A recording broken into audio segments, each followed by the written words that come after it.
Sometimes I wonder, like, why did I move from Jamaica? Oh, in a rise and boast. Yeah, we give thanks like we need it the most. We have to give thanks like we really supposed to. Thankful. Hi everyone, welcome back to my channel. My name is Sarika, and if you're new here, don't forget to subscribe to my channel, like this video, and leave a comment. And if you're returning, thank you so much for supporting my channel. We are almost at 1,000 subscribers, and so just continue to follow me on my journey. Today, I've decided to do a video dedicated to questions from you all about the process of immigrating to Canada, adjusting to life in Canada, anything really that relates to moving here. I did a video where I told my own personal story about my journey to Canada, and it got such good response, and also led a lot of people to ask me questions about, you know, the process of moving here. So I decided, why not just dedicate an entire video to answering questions that you might have about the process. So without further ado, let's just dive into the questions. So I'm reading the questions from my phone that people send to me through Instagram. So what I'll do is I'll try and have like the question like screenshotted somewhere on the screen so that you can read along while I answer the question. So the first question was, how do you get a work permit and how long does it take?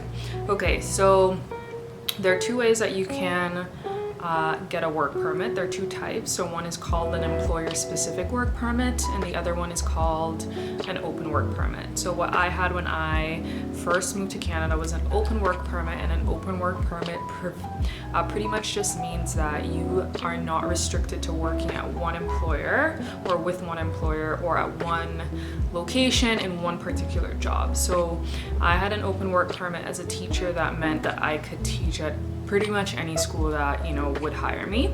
An employer-specific work permit, essentially you have to get hired by a company who would then complete this labor market assessment tool that essentially say that you are the only person that can fill this position and that no other capable or available Canadian was able to fill the position. And then you would submit this document along with like your your job offer. Your employer would essentially give you these two documents and you would apply for this employer-specific work permit. In terms of the processing time, it actually varies from where you're applying from. For me, when I did the open work permit under the International Experience Canada program, it took me about, I want to say like 6 weeks or so to actually get a decision, but it varies from country to country. What's the procedure and are there any hiccups that you should try and avoid? Okay, so the general process of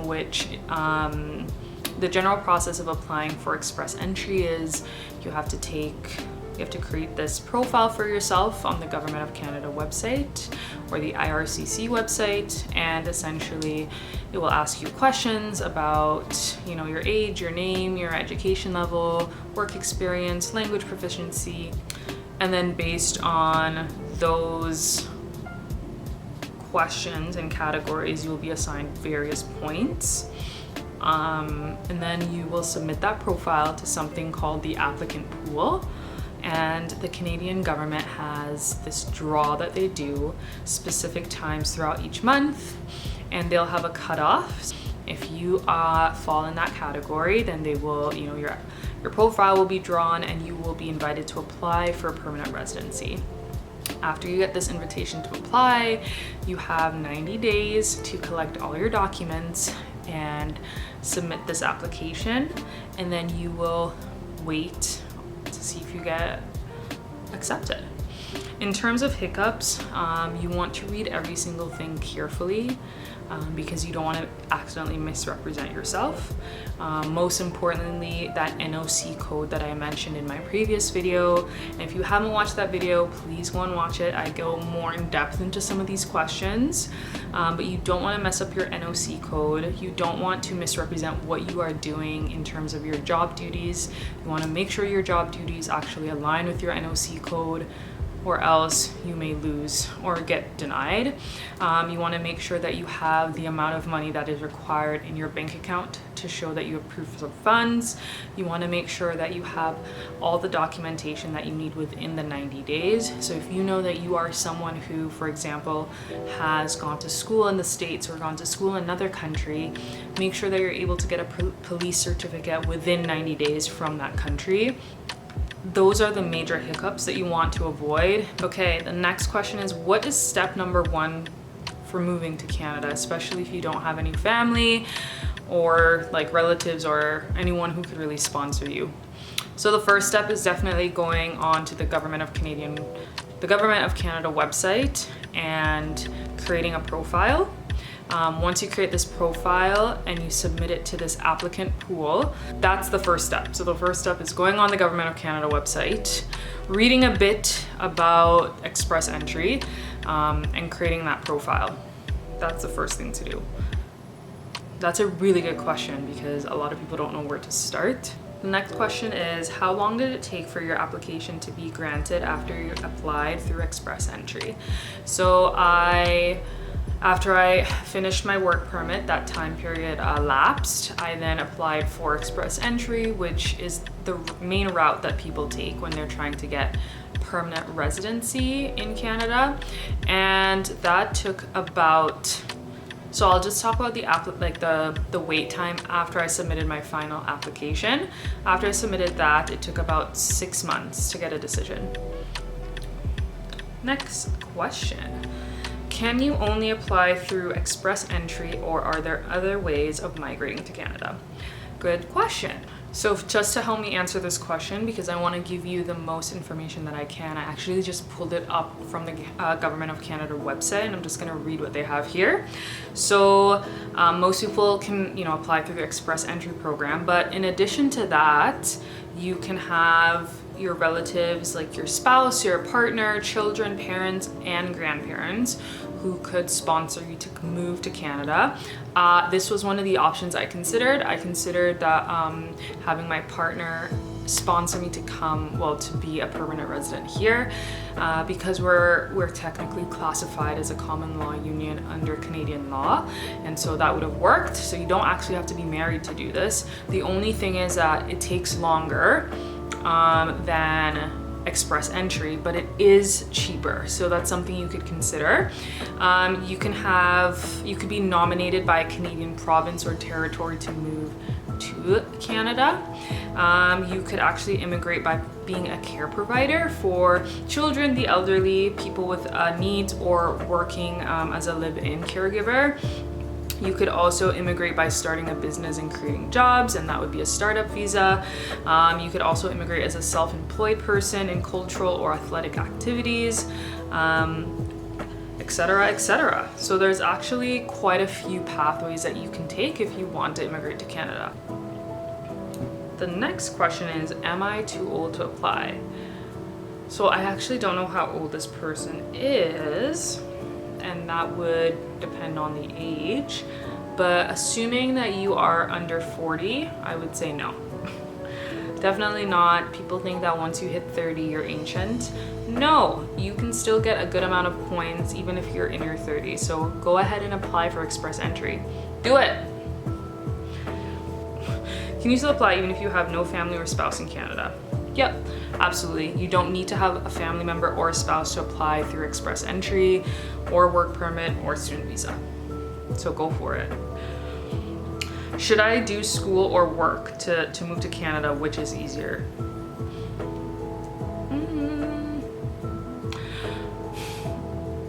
I feel like I had an advantage being a British citizen and using that to get a work permit to come to Canada. I feel like a work permit is more ideal because you don't have to spend as much money paying for a school program. But I feel like school is an easier pathway to take because you can just, once you get a student visa, you're in, your foot is like through the door, and then you just have to complete your program, and then you get the work experience attached to your student visa, and then you can apply for express entry. So it's just all about what you value more. Do you want to wait longer to come to Canada, or do you want to save money? How easy is the language test? So before you come to Canada, you have to take this language test called the IELTS, and essentially it tests your language proficiency in English. I think it's fairly easy in the sense that it's easy to prepare for. So and I'll link some books that I use to prepare for the IELTS. If you do practice tests, you're fine. And I know it seems kind of daunting to do a test that's testing your language skills, but literally with practice, you will be fine. It's not that difficult. The next question is, what are some things that I did or I would recommend doing as soon as you land in Canada? Good question. So it's a bit different for me because I already had a partner that lives in Canada, but something that I did was I literally spruced up my resume and created cover letters, and I spent day after day job hunting. And this was my first thing that I did, only because I already had an apartment that I was living in with my partner. Furniture was already there. That was already set up. But the first thing that you'll actually do when you land in Canada and you move here is getting a SIN number that's similar to like a TRN in Jamaica or social security number. So it's similar to those two things. That's the very first thing that you'll get when you move to Canada. You're actually getting the airport, and you need that. It's like your identification number, it's how you get paid, it's what's tied to your health card, it's what's tied to everything that you do. I would say, logistically speaking, after doing that, trying to get a health card, trying to find a physician here for yourself. But those are just logistical things that I would suggest doing first. Getting that SIN number set up, getting your health card, finding a physician, and this is after you've already found an apartment. If you don't have that, then that obviously would be the first thing that you do. Yeah, I would also see if you can like set up a bank account here. Again, might be difficult if you're not here. You can start ordering like basic things. It's hard to really prepare from Jamaica from that standpoint because a lot of the things that I would suggest, it would be hard if you don't already have a place when you move to Canada because you want to order furniture, you want to set up a bank account, you want to do the things I suggested like a SIN number, getting your health card, things like that, but you can't even do that until you're actually in Canada. So I feel like a lot of the work and preparation that you could do is a mental thing, just mentally preparing for this change and transition, because it's going to be hard and you have to be patient. So just prepare for the fact that when you move, you're not going to immediately be successful and immediately be at the place that you want to be. It's an uphill battle, but it is something that is uphill, and you will get there. Are there certain jobs that are better to have when applying? They don't really look at the job that you have in terms of how many points they assign you. It's more about the amount of work experience you have. So what actually would be better is if you have Canadian work experience. So you get more points if you've worked in Canada versus in another country outside of Canada. How easy is it to get a job? It depends on what the job is. I feel like some jobs will definitely be harder to find versus others. For me as a teacher, I decided to go through the private school route, and that was fairly easy. I got a job literally within 2 weeks of moving here, but other people would have different experiences. Next question, what do you recommend doing from home to prepare for the transition to Canada? So I'm assuming like what should you do, like if you are moving from Jamaica, what should you do while in Jamaica to prepare for your move to Canada? So I would, if you can, I would try and start looking at apartments that you could rent before you move, just so logistically speaking, when you get here, you have somewhere to live. What are your top favorite things about Canada? Awesome, this is a good question, and I guess this is going to be towards the end of the video, more so talking about life in Canada. So my favorite thing about Canada, well, some of my favorite things about Canada, I would say definitely the like social mobility that exists in Canada. I feel like I can actually earn more money. For especially being a teacher, this is something that isn't very well paid in Jamaica, but in Canada you actually make pretty good money, and your salary can increase as you continue to gain experience. And so I feel like the financial stability that comes with living here and the social mobility that comes with living here, definitely one of my favorite things. I also really like how, for the most part, efficient things are here. You know, you don't have to go through as many loopholes and obstacles to get things done, even though it may feel like that. I also really like the people here. Canadians, for the most part, are nice. I mean, there are insidious things about Canadians, but for the most part, it's really like welcoming. And with that being said, there's a lot of diversity in Toronto particularly, which is where I spend most of my time anyway. You know, as a Black woman, that's something you really have to consider, especially, you know, a lot of Jamaicans are curious about moving to Canada, but in Toronto, because there's such, it's such a melting pot, there's so many people of various backgrounds and cultures, lots of people of color, and so that's something I actually really like about living in Canada. It's safe. I don't really feel as anxious about, you know, maybe, you know, experiencing crime or criminal activities as I would back home, and that's really unfortunate, but that is something that you have to consider. Yeah, so those are some of my favorite things about living in Canada from an immigrant, like, practical perspective. Have you experienced racism, and give an example if you're comfortable to.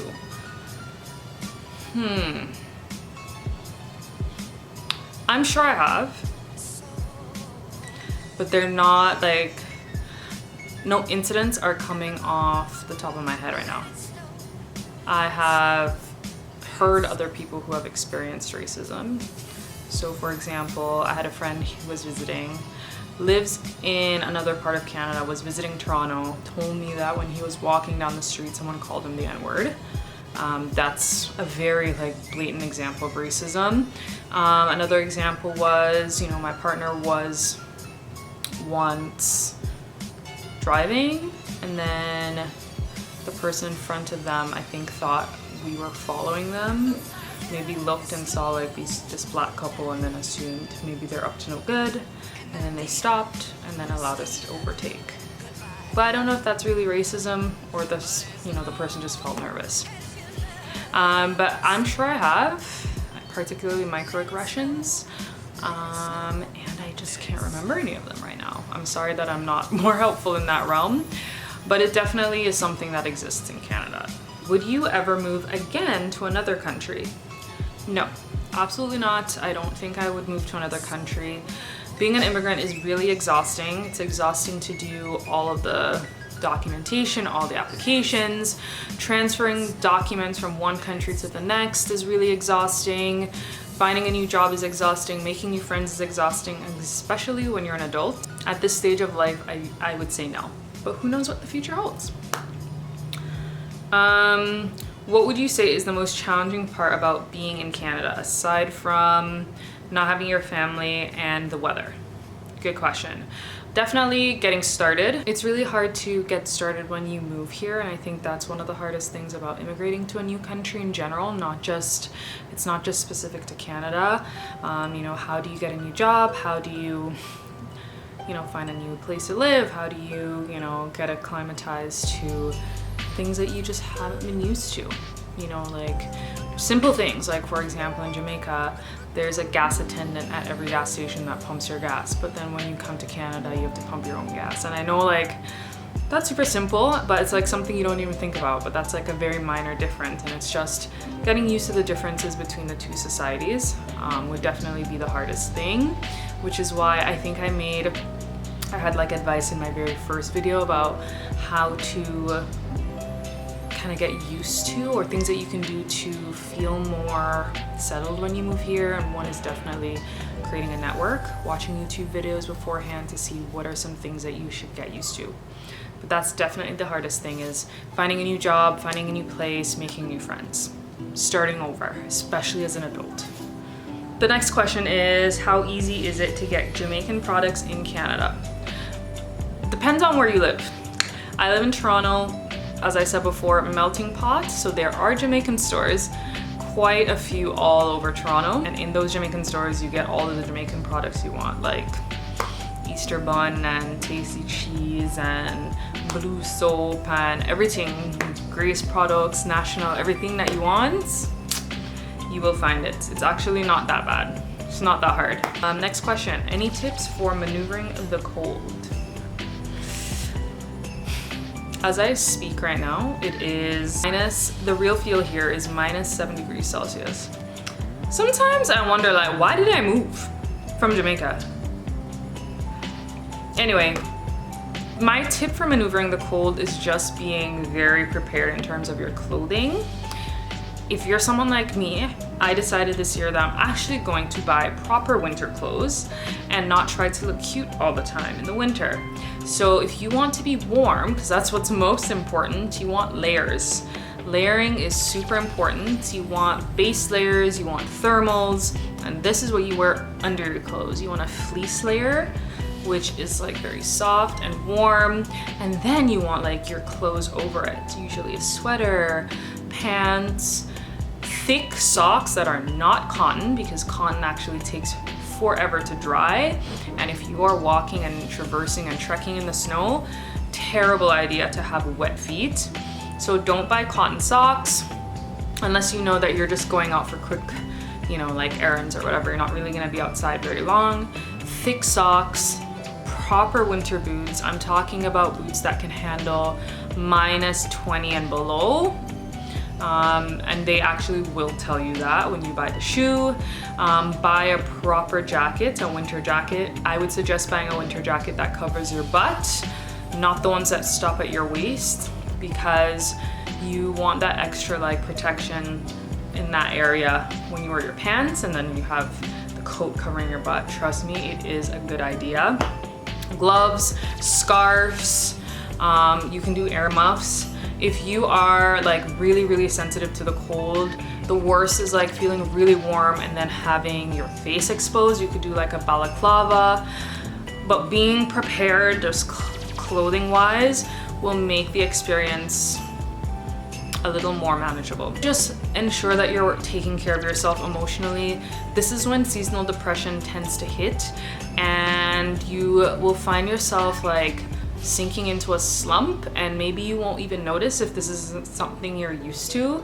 So just, you know, being aware of your mental health and taking care of your mental health, doing things that uplift your spirits, maybe planning a trip home if you're able to. Yeah. What do you miss the most about Jamaica? So definitely my friends and family, and I think I've explained that before, and I think it's pretty self-explanatory, you know, just not having the community you're used to all the time. Do you feel safe generally in Canada? Yeah, definitely I do. I mean, just simple things that I do in Canada, and by no means is this the measure of safety, but just simple things that I can think of that I do here that I can't do in Jamaica. You know, I have an iPhone, I can walk down the street texting and not feel like someone's going to perhaps try and take that from me. That would be very silly of me to do, just walking down the street in Jamaica with my iPhone out. That's just not smart. I can wear jewelry, like I could wear a necklace, and I'm not worried about that. Sometimes, you know, I have to maybe walk in different areas, like if I'm out with a friend and I'm leaving one area and I'm, you know, taking the bus somewhere else, or I'm walking down the street somewhere else and it's like 11 o'clock. And this would be in summer when I'm like walking around, because I'm Ubering everywhere in the winter. And I don't feel nervous. And I feel like that's a general standard in terms of my safety. Like, as a woman, I don't feel as on edge and terrified if I'm just walking down the street at 11 p.m. in Toronto. Affordable grocery stores. Good question. Walmart is definitely affordable. They don't have the best like fresh produce though, but Walmart is definitely the most affordable grocery store. Another affordable grocery store would be No Frills. Most things are very affordable there. It's sold for cheaper because they have their own brand, and it's called No Name, and it's like the generic brand of everything, and so it's cheaper. And then another option could be, don't sleep on the dollar store. You can't get like major groceries at the dollar store, but you could get like snacks, cereals, granola bars, and it's like the brand name things, but it's at a lower price. And then there's also Costco. We have Costco, and that's mostly when you want to buy things in bulk. So you just have to get a Costco membership, and then you can purchase things that you would like. Next question, what is the healthcare system really like there? Y'all want the tea. Okay, healthcare system. So we have universal healthcare, and I think that's something Canada prides themselves on. It's something that Canadians love to boast about. So the Canadian like healthcare system, I would say, is okay, but for the most part, all you really need is a SIN number. You apply for a health card, and then you have access to going to like public clinics, or most registered GPs will take OHIP, which is the name of the like Ontario Health Plan, and it's free. When I go to the doctor, I don't pay.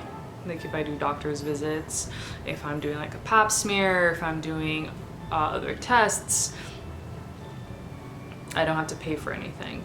However, if you are buying medication, OHIP won't cover it. OHIP doesn't cover dental, it doesn't cover optical, and those are things that are super expensive and very necessary. So, you know, it's free to have a baby here, which is really important, but if you need like glasses, you can't get that. Not through OHIP at least. Yeah. What are some tips for finding beauty service providers like nails, hair, etc. as a new immigrant? Instagram is your best friend. Instagram is a really good, and I guess TikTok is a really good search engine for finding beauty services. When I moved here, literally all I did was like, I just Googled nails near me, and I happened to find a really good nail salon. I don't go to them anymore because they're so far. And then I, on Instagram, followed someone who is Jamaican who went to my current hairdresser, and I decided to go there, and then I recommended her to other people who also happen to be immigrants, and then they recommend her to other people. So Instagram, seeing what other people do, using TikTok, Googling, those are your best friends. What is the work culture generally like there? So I would say that it's like any capitalist country. You feel really pressured to never miss a day, never miss a sick day. Everyone pretty much goes. You know, some people work after hours, but I think with the pandemic, people are realizing how much they really like working from home. So I feel like employers are becoming more understanding to that. Ontario just passed a plan that restricts people from actually requiring people to reply to emails after a certain hour to help strike that work-life balance. And I feel like for the most part, mental health is being taken more seriously in Toronto, at least. I can't speak for all of Canada. And so I feel like, at least in the teaching space, it feels like you could actually take a mental health day. You probably wouldn't call it that. You'd probably just say you're taking a sick day. So I feel like even the language around taking time for yourself isn't really there yet. But I would say it's still very like go. Best phone company. Okay. Best phone company or most affordable phone company? Because there's a difference.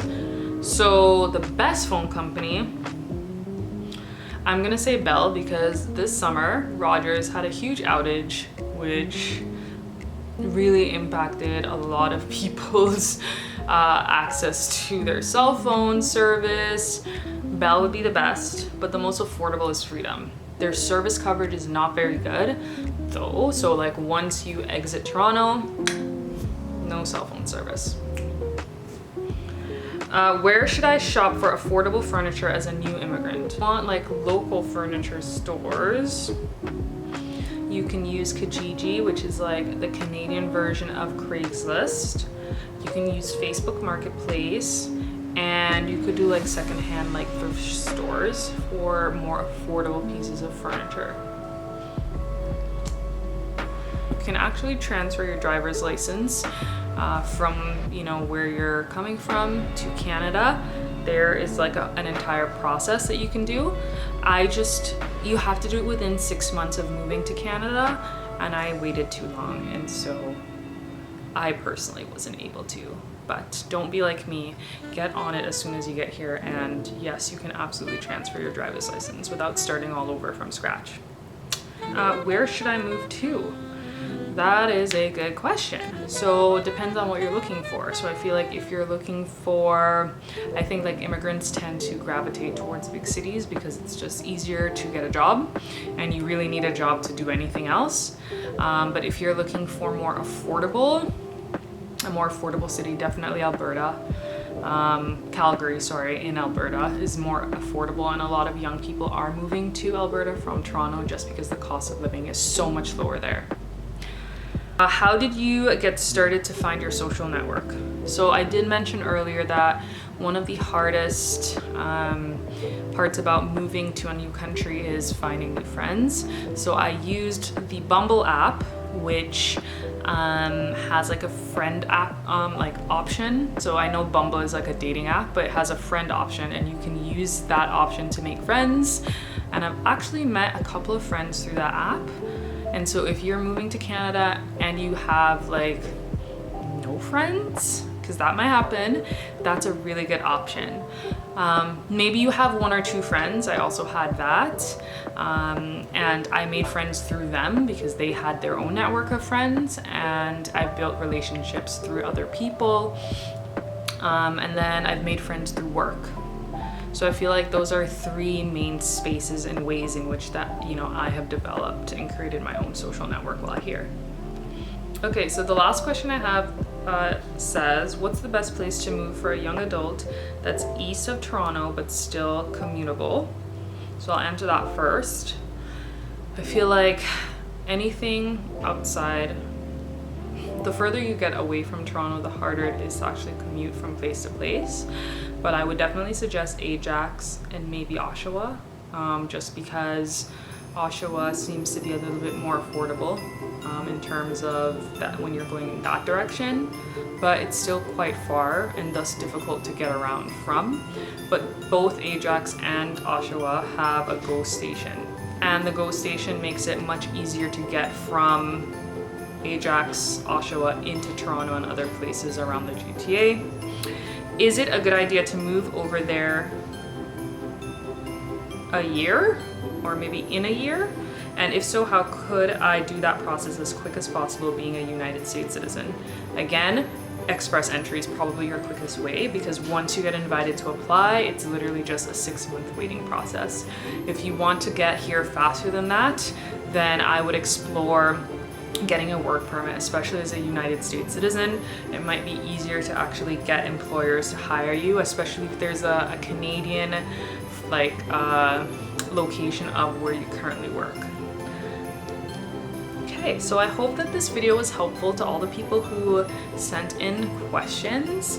I really love talking about immigrating to Canada because I think people think that it's such an unreachable goal, but it definitely is, again, more doable than say like the United States, where it's much harder to actually immigrate there. So I hope that I provided really useful information, and again, always feel free to reach out to me on my social media if you have further questions. Thank you for watching, and I'll see you next time.